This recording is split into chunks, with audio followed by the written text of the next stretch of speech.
함께 나눈 하나님 말씀은 시편 57편 8절 말씀입니다. 시편 57편 8절 말씀 봉독합니다. 내 영광아 깰지어다, 비파야 수금아 깰지어다, 내가 새벽을 깨우리로다. 아멘. 사랑하는 성도 여러분, 한 주간 평안하셨습니까? 우리 하나님의 은혜가 우리 모든 성도들 그 가정과 일터 위에 날마다 함께 하시기를 주님의 이름으로 축복합니다. 오늘은 미라클 모닝이라는 제목으로 오늘 시편 57편 함께 보도록 하겠습니다. 이 시편 57편은요, 다윗의 많은 시 중에서도 우리에게 상당히 유명하죠. 바로 새벽을 깨우리로다. 새벽을 깨우리라. 이 표현 성경에 이제 2번 나오는데요. 그 중에 하나가 시편 57편입니다. 다윗이 이 시를 썼을 때 그는 사울을 피해서 굴 안에 숨어 있었다라고 말씀하죠. 그의 인생이 광야, 엔게디라고 하는 그 황무지 광야에서 물론 크게는 이제 막벨라 굴에서 제일 오래 있었지만 그 굴 속에 숨어 있었던 시절입니다. 인생의 가장 힘들고 억울하고 외롭던 시절, 인생의 바닥 같던 때였습니다. 우리 인생도 이런 광야 같은 시절을 경험할 때가 있습니다. 근데 여기에는 공통점이 있는데요. 누구도 광야의 때를 계획하지 않고 또 찾아가지 않고 또 쉽게 벗어나지도 못한다라고 하는 공통점들이 있습니다. 예를 들면 우리가 정기검진을 받았는데 암 판정을 받으면 그날부터 그의 인생은 광야 같은 인생 아마 시작될 겁니다. 또 열심히 수년간 일하고 성실하게 출근하고 퇴근했는데 거래하던 업체가 무너지면서 돈을 받지 못해 내 사업이 부도가 났을 때 그때부터 그 가정은 경제적 광야로 들어가게 되는 거죠. 어릴 때는 분명히 순종하고 말 잘 듣고 예쁘기만 했던 자녀였는데 크면서 말을 듣지 않을 뿐만 아니라 이해할 수 없는 행동으로 결국은 부모의 속을 상하게 하고 관계가 멀어지고 서로 간에 만날 수 없을 때에 아마도 그 가정의 광야는 전혀 다른 광야가 시작이 될 겁니다. 우리는 인생에서 이런 광야 같은 때를 만날 때가 있습니다. 그럴 때 참 힘들죠. 어렵습니다. 저도 목회하면서 많은 분들의 기도를 들어본 적이 있어요. 불 꺼진 예배당 안에서 그 밤중에 혼자 와서 기도하시는 분들이 있습니다. 새벽 예배가 끝나도 집에 가지 않고 눈물을 닦아내며 기도하시는 분들이 계십니다. 사람이 아무도 없을 때 소리를 내어 흐느끼며 이렇게 기도하시죠. 하나님, 도대체 나한테 왜 이러세요? 통곡하며 울부짖으며 하는 그 기도, 저간의 사정을 몰라도 지금 현재 저 성도는 광야를 가고 있구나. 외로운 광야, 억울함의 광야, 속상함의 광야를 걷고 있구나. 충분히 느낄 수 있습니다. 하나님, 도대체 나한테 왜 이러세요? 그 누구의 말도 사실은 위로가 안 되고 쉽사리 해결될 기미도 보이지 않을 때 우리는 사실 절망하곤 하는데요. 그런데 오늘 다윗도 비슷한 상황인 거죠. 사실 다윗이 했던 일은 목숨 걸고 전쟁터 나가서 싸우고 전쟁에서 승리했습니다. 하나님의 이름을 걸고 나간 골리앗과의 전투도 승리했을 뿐 아니라 왕인 사울이 명령할 때마다 출동해서 부하들과 함께 열심으로 최선을 다해 싸워 늘 승리했습니다. 백성들도 좋아하고 나라도 안정되었지만 정작 자기에게 명령을 했던 왕 사울은 다윗을 미워하고 시기와 질투의 시각으로도 볼 수 있지만 그가 다윗을 미워하는 게 너무도 심각해서 결국 죽이려고 하죠. 이 사울의 미움은 다윗을 죽이기 위해서 도망간 다윗을 끝까지 따라옵니다. 참 다윗의 마음이 어땠을까 생각을 해봐요. 그런데 인생의 광야는요, 비단 상황만 달라지는 게 힘든 게 아닙니다. 가난해지거나 질병에 걸리거나 이것도 물론 문제이지만 광야를 경험하면 사람들의 태도에 따라서 내가 얼마나 상처를 받지 몰라요. 사람들이 돈이 있을 때는 다 친구 같고 그렇게 연락 오던 사람들이 돈 없어지면 모른 척하고 떠나갑니다. 작은아마 어떤 경력을 가지고 그것도 힘이라고 갖고 있으면 사람들이 다 아는 척하고 먼저 연락 오지만 퇴직하고 또 명예가 없어지고 사회적으로 조금 낮아지면 사람들 떠나가는 건 금방입니다. 그래서 이런 광야를 한번 경험하신 분들은요, 이런 말씀 많이 하더라고요. 인맥 그거 별로 필요 없다. 진짜 남는 사람 몇 없다. 실패를 해봐야 이 친구들이 진짜 친구 누군지 가려진다. 뭐 이런 얘기들 하시는 거 들었습니다. 다윗은 그가 광야로 나갔을 때 그를 따르던 많은 사람들이 사실은 다윗 곁을 떠납니다. 다윗은 오늘 57편에도 그런 얘기를 해요. 나를 비방하는 자들이 있습니다. 또 사람들이 말을 해도 나에 대해서 이야기하는데 그게 화살같이 날아와서 박힙니다. 말 한마디를 하는데 그게 칼처럼 느껴집니다. 저는 이걸 말칼이라고 좀 드리고 싶어요. 말칼이 있어요. 말인데 칼 같은 말이 있어요. 사람의 심령을 아주 도려내요. 여러분 이거 한번 또 경험해 보신 분들은요, 아주 그냥 손살을 치는 거죠. 목사님, 어쨌든 내 얘기는 좋은 얘기든 싫은 얘기든 절대로 사람들 모르게 해주세요. 뭐 이런 분들이 있습니다. 한번 구설수에 올라보신 분들은 말칼이 얼마나 무서운지 아시는 분들이에요. 관계가 깨지고요, 사람들을 만나기가 두렵고요, 서운함이 항상 목구멍까지 차 올라오는 겁니다. 그거 어떻게 해야 될까요? 이런 고난의 때 우리 인생들이 보여지는 모습도 있는데요, 그것은 도대체 왜 이런 일이 일어나는가라는 거예요. 하나님은 왜 나에게 이런 고난을 주시는가라고 하는 겁니다. 요즘 새벽마다 욥기서를 보고 있습니다. 그런데 욥기서의 내용은요, 인간이 당하는 고난이 분명히 주제인데 이 욥기서에서 참 우리가 놓치지 말아야 될 부분이 있어요. 고난을 왜 당하는가라고 하는 거예요.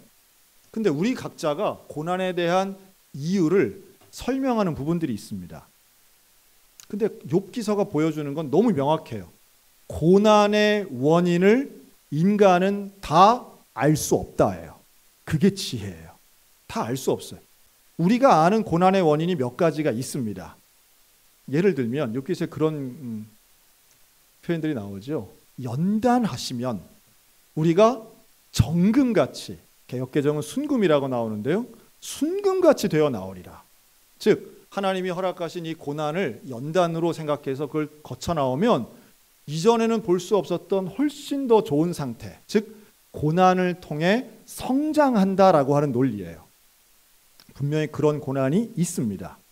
그런데 그 고난에 이렇게도 답할 수 있겠죠.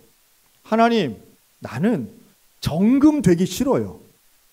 나는 은도 좋고 동도 좋은데 그렇게 순금 정금 아니어도 난 됩니다. 1등 아니어도 됩니다. 나는 고난 당하기 싫어요. 충분히 이렇게 말할 수 있지 않느냐는 거예요. 암 판정을 받고 시리에 빠진 성도를 찾아가서 그럽니다.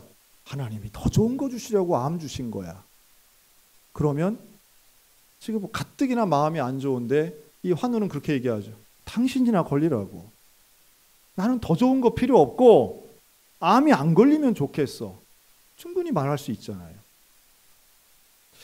욥기서나 성경이 우리에게 말씀하는 고난에 대한 이해는 참 분명한데요, 원인을 알 수 없다라고 인정해야 됩니다. 다 알 수 없어요. 알 수 있는 고난도 분명히 있지만 알 수 없는 고난도 있고요. 또 하나는 아무리 고난의 원인이 명확하다 할지라도 그것은 나에게 적용을 해야지 타인의 고난 앞에 가르치려 들고 그 고난을 해석하려 들면 오히려 하나님의 뜻과는 멀어질 수 있다라고 하는 겁니다. 이게 욥기서가 우리에게 주는 명확한 지혜예요. 오늘 다윗도 마찬가지죠. 이 다윗도 고난 앞에서 속상해요. 억울해요. 그래서 다윗의 시편을 보면 숱하게 많은 게 내 원수를 좀 갚아주세요 라고 하는 내용들 많습니다.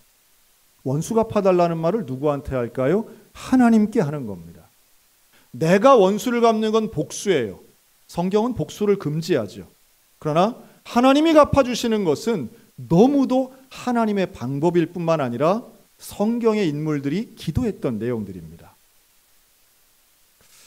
다윗은 내가 속상하고 억울하고 지금 이 상황에 대해서 하나님 앞에 다 아뢰고 있어요. 내가 말칼 맞은 것도 다 얘기해요. 여러분 이거 뭐라고 할 수 있어요? 이게 바로 기도입니다. 기도. 그렇게 기도하는 이 다윗의 기도의 근본에는 뭐가 있느냐 하면 이 57편, 시편 57이라고 써 있는 성경책 있으신 분들은 그 숫자 옆에 보면 작은 글씨로 뭐 한참 써 있어요. 다윗의 믹담의 시. 그렇죠? 또 인도자를 따라 알다스엣에 맞춘 노래. 다윗이 사울을 피하여 굴에 있던 때 이렇게 제목처럼 붙어 있어요. 세 가지를 말하죠. 하나는 믹담시, 또 하나는 알다스엣, 세 번째는 굴에 숨었을 때. 먼저 믹담이라고 하는 것은요, 이게 금원, 또 속담, 또 황금 이런 걸 뜻합니다. 그러니까 아주 소중한, 아주 중요한 이야기, 이런 이야기예요. 이런 뜻이에요. 그래서 성경에는 이 시편에는 믹담시가 총 6개가 있는데요. 그 중에 하나가 이 시편 57편입니다. 조금 해석한다면 많은 시가 있지만 이 시는 참 귀한 교훈과 가르침을 담고 있는 시입니다. 이렇게 볼 수 있어요. 그리고 두 번째 알다스잇이라고 하는 건 말 그대로 뜻만 놓고 보면 멸망시키지 않는다는 거예요. 하나님이 멸망시키지 않는다. 이게 알다스잇의 뜻인데 이게 원래는 당시의 사람들이 누구나 알만한 곡조를 의미합니다. 그래서 뭐 지금같이 이런 화려한 음계가 있는 시절이 아니었기 때문에 이렇게 입에서 입으로 전승되어지는 그러한 곡조예요. 그래서 이 시편 57편 같은 경우는 일종의 곡조에 붙어있는 노래가사 같은 것인데 이게 하나님이 멸망시키지 않는다라고 하는 알다스엣의 곡조에 붙어있는 겁니다. 정리하면 이 57편에 다윗은 정말 죽고 싶을 만큼 억울하고 심각하고 답답한 마음이지만 그의 마음속에는 그래도 하나님이 나를 멸망시키지 않아 라고 하는 마음 가지고 밤새 기도했더니 하나님이 응답을 주시는데 어떤 응답을 주셨느냐 하면 마음이 확정됩니다. 그의 마음이 확정되는 응답을 받아요. 상황은 그대로예요. 하나도 안 변했어요. 사울이 쫓아오는 거 그대로 있어요. 굴에 숨어 있는 것도 똑같아요. 그런데 내 마음이 확정됩니다. 그러니까 어떻게 확정되었느냐? 여러분 하나님을 믿는 사람들의 마음이 정해지는 것, 이게 기적의 시작이에요. 그런데 마음을 어떻게 확정시킬 수 있느냐? 이게 참 중요한데요. 그럼 따라할까요? 마음은 아는 대로 정해야 합니다. 무슨 말이지? 마음을 아는 대로 정한다. 우리는 어떤 문제가 왔을 때요, 사실은 대부분의 경우 해답을 모르진 않아요. 답을 알 때도 있어요. 근데 중요한데 그 답대로 못 살 때가 많은 거죠. 자, 고난이 왔습니다. 광야의 때예요. 그러면 하나님을 바라봐야 되나요? 사람을 바라봐야 되나요? 하나님 바라봐야 되겠죠. 우리 이 정도는 우리 다 알아요. 자, 두 번째. 문제가 심각한데 하나님 바라봐야 될까요? 문제를 바라봐야 될까요? 하나님 먼저 봐야죠. 이거 우리가 다 아는 거예요. 그런데 이게 잘 안 돼요. 자, 문제를 우리 그리스도인의 입장에서 보는 거예요. 문제는 내가 풀어야 해결될까요? 하나님께 맡겨야 해결될까요? 하나님께 맡겨야 해결된다고 우리는 알고 있어요. 아니, 그렇게 믿고 있어요. 그런데 참 어려운 게 뭐냐 하면 문제를 하나님께 맡기는 게 보통 어려운 게 아니에요. 말로는 맡겨드린다 하는데 그게 잘 안 돼요. 왜 안 되는지 아세요? 문제는 눈에 보이는데 내 발등에 떨어진 문제는 눈에 보여요. 근데 하나님은 안 보이는 거예요. 그러니까 말로는 생각으로는 아는데 이게 잘 안 되는 거예요. 다윗도 마찬가지예요. 다윗도 내 상황, 이게 이 서글픈 상황, 억울한 상황, 속상해요. 그런데 하나님께 맡기는 걸 아는 이 다윗이 하나님 앞에 기도하는 거예요. 기도의 결론은 결국 상황의 변화가 아니라 내 마음의 확정이에요. 뭐라고 확정돼요? 내 마음이 확정되고 확정되었으니 내가 하나님을 찬양하리라. 찬양하리라. 비파야 수구마 깰지어다. 내가 찬양하겠다는 거예요. 내 마음이 확정되면 하나님의 이름을 높이고 찬양하는 기적의 새벽이 올 줄로 믿습니다. 다윗은 저주하거나 원망하는 걸 선택한 것이 아니라 그 고난 안에서 내가 할 수 있는 것을 하겠다고 마음의 결정을 하는데 하나님 찬양하는 거예요. 여러분 이거 무시하지 마시기 바랍니다. 아유 사람이 그래도 지인 인사 대천명인데 사람이 할 수 있는 걸 하고 하나님께 바라야지 하나님한테만 바라면 돼? 여러분 이런 분들은요 진짜 하나님께 맡기는 게 무엇인지 모르기 때문에 그래요. 하나님께 맡기는 건 내가 아무것도 안 한다는 게 아니에요. 하나님을 신뢰하는 걸 하는 거예요. 하나님을 믿는 걸 하는 거예요. 대부분은 믿음도 안 하고 기도도 안 하고 그저 내가 게으르게 있는 게 맡긴다고 착각하는데 그렇지 않아요. 다윗의 이 과정은 얼마나 진지하고 얼마나 깊은 고민이 있었는지 몰라요. 그 증거는 하나님께 맡기기로 결정하고 확증한 후에 그가 선포하는 게 있습니다. 내가 새벽을 깨우리라. 할렐루야. 내가 새벽을 깨우리라. 여러분 새벽은 매일마다 옵니다. 새벽이 날 깨워요? 내가 새벽을 깨우는 거예요. 여러분 이 새벽을 깨우리라 이 표현 성경 2번 나오거든요. 그런데 새벽을 깨운다는 표현은 뭐예요? 밤새도록 내가 속상하고 하나님 앞에 기도하는 가운데 내 마음이 확정되어 찬양을 할 때에 그때 떠오르는 태양은 내가 떠오르게 한 것처럼 보이는 거예요.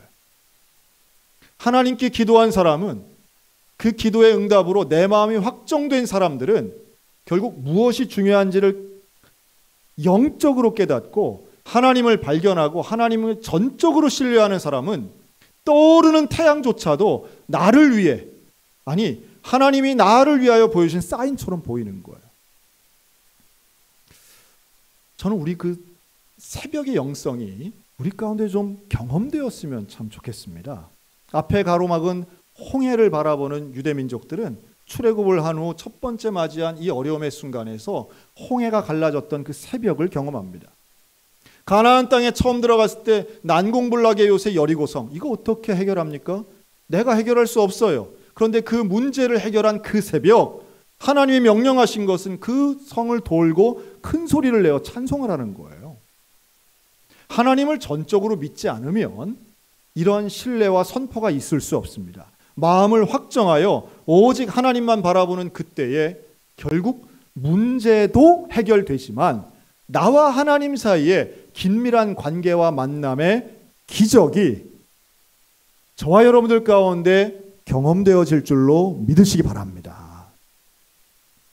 저는 새벽 시간 참 좋아합니다. 제가 목사가 안 됐으면 내가 새벽 예배 이렇게 했겠나 생각을 할 때도 젊을 때는 많았는데요.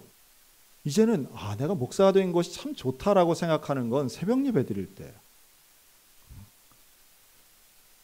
새벽 예배 나올 때는 언제나 깜깜합니다.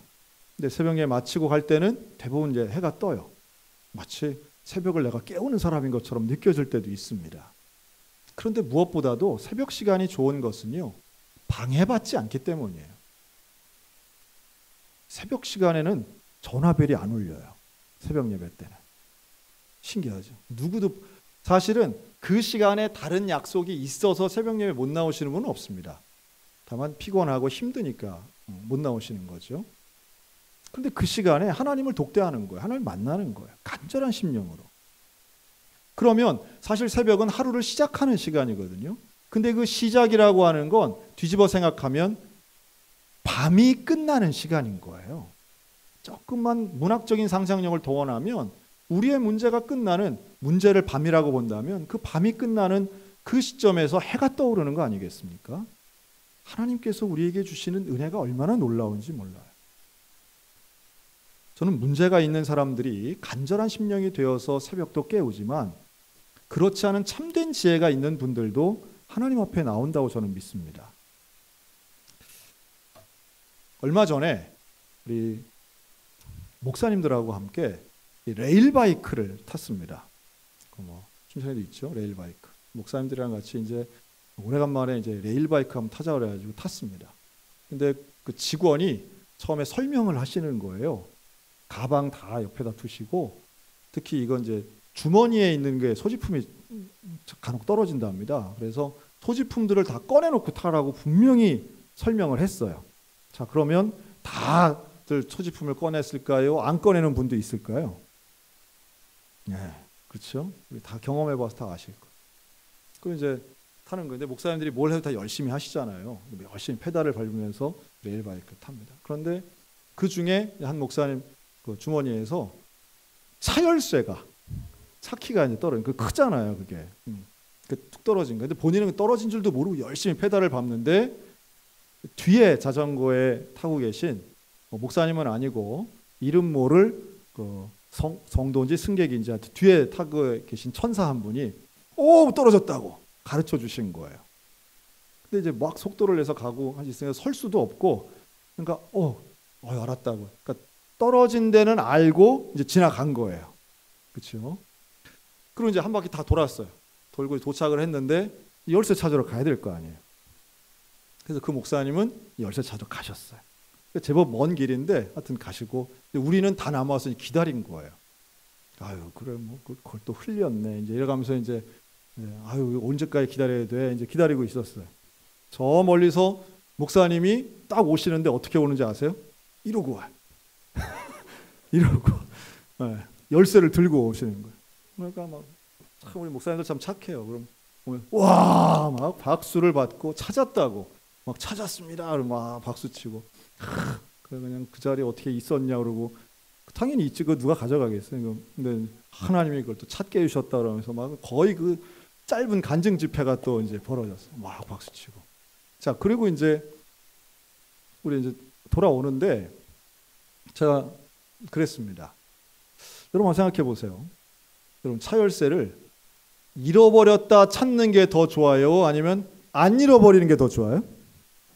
안 잃어버리는 게 훨씬 좋죠. 그 먼 길 갔다 와야 되는데 훨씬 좋잖아요. 그런데 안 잃어버린 사람들은 단 한 명도 감사한 사람이 없고, 와, 내가 안 잃어버렸네, 할렐루야, 이런 사람은 하나도 없고, 그 말 안 듣고 주머니에 넣었다가 잃어버린 걸 찾은 거에 대해서는 할렐루야가 한꺼번에 나오니까 얼마나 참 재밌는 상황이에요.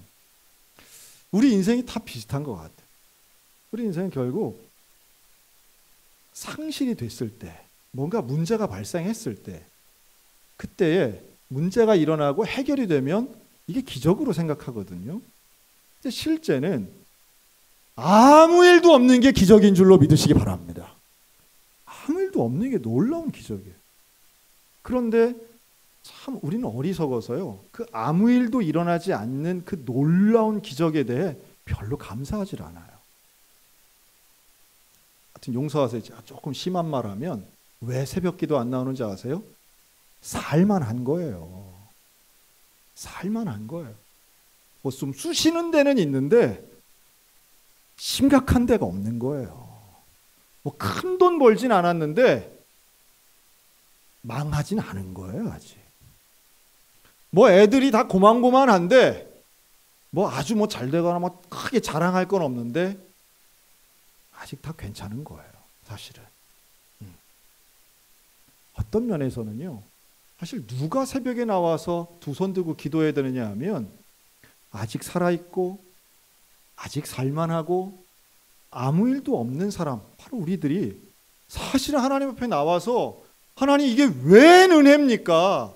이게 웬 능력입니까? 이래야 되는데, 누가 나와서 기도하느냐 하면 광야에 있는 사람들이, 굴 속에 있는 사람들이, 새벽 공기 맞으면 안 되는 그 아픈 사람들이 나와서 기도한다니까요. 하나님 살려주세요. 하나님 도와주세요. 근데 제일 좀 답답한 분들은요, 문제가 있는데도 안 나오시는 분들도 있긴 해요. 그거 어쩌려고 저러나 몰라, 진짜. 그거 어쩌려고 저러나. 하나님께서 우리에게 약속하신 자리입니다. 기도의 자리에 나오면요, 마음이 확정됩니다. 기도의 자리에 나오면 우리의 삶에 참된 지혜가 떠오릅니다. 이스라엘이 얼마나 무지했느냐 하면 매일마다 기적을 보고도 그걸 외면해요. 매일마다 광야에서 만나가 내려요.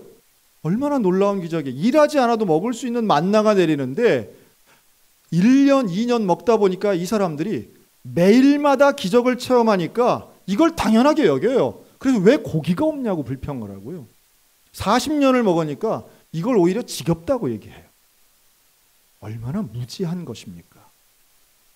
여러분, 이미 우리에게 있는 놀라운 기적에 대해 무지하거나 외면하지 않는 은혜가 있으시기를 축원합니다. 그리고 문제가 있다면 지금 그 어려운 심각한 상황에 문제와 고난의 원인에 집중하기보다는 하나님께 집중하시기를 바랍니다. 하나님께 집중해야 돼요. 그리고 그 과정을 통하여 우리는 내 마음이 확정되어서 하나님을 찬양하게 되고 그 찬양이 진짜 승리로 연결되게 될 줄로 믿습니다. 하나님이 일하시는 시간입니다. 하나님을 만나는 시간입니다. 이제 내일부터 우리 교회 특별 새벽 기도회를 합니다. 제가 이번 제목은 미라클 모닝이라고 정해봤어요. 기적이 일어나는 아침. 왜 우리는 특별 새벽 기도회를 해야 될까? 제가 누누이 말씀드리죠. 누구를 위한 거라고요? 특별한 분들을 위해서 하는 겁니다. 특별 새벽이 아니어도 저는 늘 해요. 새벽 기도를. 그런데 특별한 분들을 위해서 하는 거예요. 어떤 특별한 분들이냐? 이거 아니면 새벽에 안 나올 분들. 자, 옆 사람 보고 당신은 특별한 사람입니까? 웬간히 특별하지 않으면 또 이렇게 겉면이 잘 안 통하는 분들이 있습니다. 그런데요, 특별하다면 이제 우리 기적을 깨달으시기 바랍니다. 지금 우리 기적을 누리고 있는 분들, 기적을 매일마다 누리고 있고 만나를 먹고 있는 것처럼 일상을 살아가시는 분들 있다면 여러분, 이 일상이 무너져야 새벽에 나오시겠습니까? 그렇지 않아요. 그건 어리석은 일이에요. 일상이 유지되고 있다면 이 놀라운 기적에 감사하며 하나님 앞에 서시기를 권면합니다.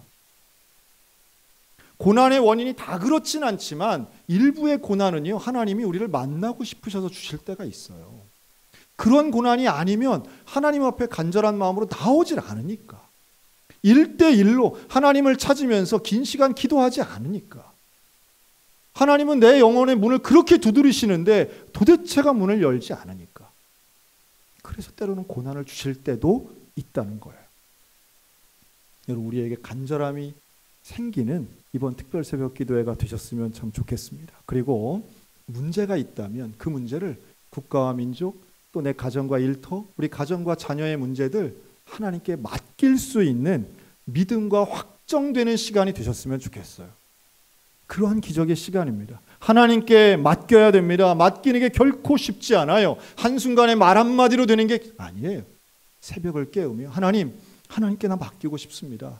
하나님이 일하시는 거 다시 한번 경험하기 원합니다. 승리해 주시는 그 하나님, 나와 함께 하신 하나님, 다윗과 함께 하셨던 그 하나님, 광야에서 함께 하시고 굴에서 함께 하셨던 그 하나님, 나를 멸망시키지 않으시는 그 하나님, 그 주님을 만나는 귀중한 새벽, 알다스의 새벽, 우리 모두 가운데 임하는 귀한 일주가 되시기를 주님의 이름으로 축원합니다. 아멘. 기도하겠습니다.